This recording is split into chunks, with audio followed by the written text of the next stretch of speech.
Assalamualaikum warahmatullahi wabarakatuh. Sebelumnya perkenalkan, nama saya Laurinda Alfia Ilmi, NIM 15 dari kelas 3C.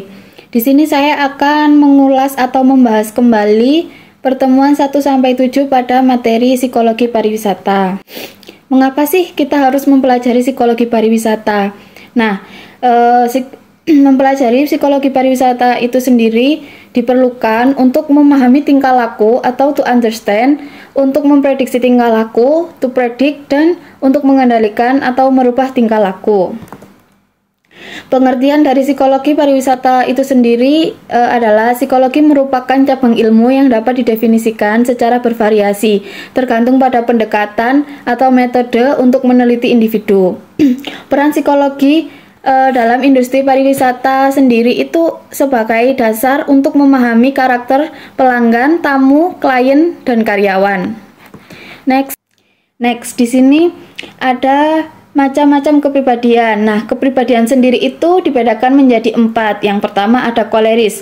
Koleris dikenal sebagai tipe kepribadian yang memiliki semangat dan selalu optimis. Selain itu, sifat tersebut juga disertai dengan keras kepala sehingga mudah marah. Yang selanjutnya ada melankolis. Melankolis ini termasuk golongan orang yang sering merasa khawatir dan orang-orang yang mudah menyerah. Namun, kelebihan melankolis adalah seseorang yang analitis dan sangat kreatif. Yang ketiga ada plekmatik. Plekmatik sendiri adalah tipe orang yang tidak suka kekerasan dan selalu cinta damai. Karakter plekmatik juga seorang yang sering menyebarkan kebahagiaan lewat humor dan jenaka. Dan yang terakhir ada sanguinis. Selalu mendahulukan perasaan daripada pemikiran adalah karakter khas tipe sanguinis. Selalu bersemangat dan hangat kepada setiap orang yang ia temui, membuat dirinya dicintai banyak orang akibat keramahannya tersebut. Next, di sini ada teori Maslow. Dalam teori kebutuhan ini, Abraham Maslow juga mengungkapkan bahwa seorang individu harus memenuhi kebutuhan mereka.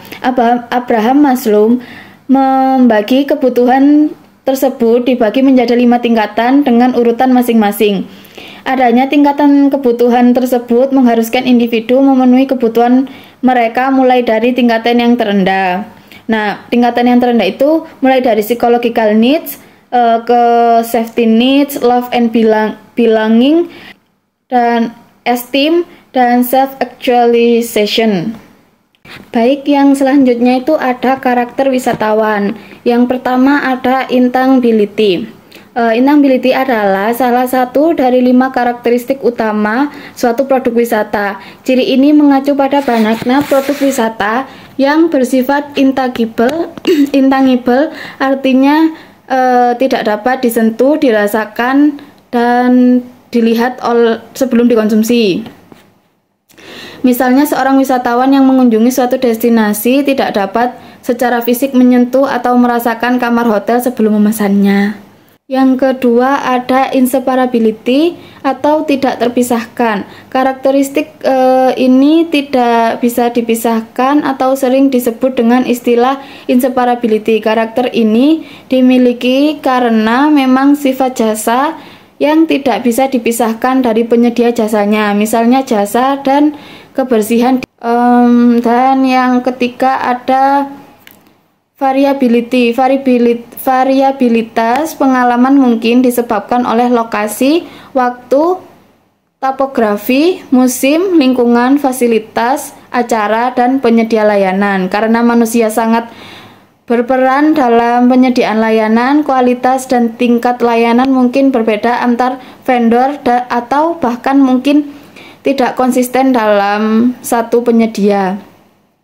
Dan yang terakhir adalah perishability atau tidak tahan lama. Artinya suatu jasa tidak bisa disimpan atau direncanakan untuk digunakan di kemudian hari. Jasa sifatnya tidak bisa disimpan, tidak bisa dipakai di hari lain, dan tidak bisa di stok sebagai persediaan.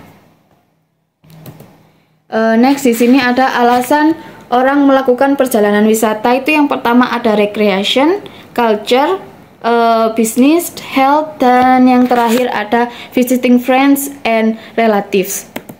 Baik, sekian presentasi atau pengulasan dari saya. Kurang lebihnya saya mohon maaf yang sebesar-besarnya. Saya akhiri. Wassalamualaikum warahmatullahi wabarakatuh.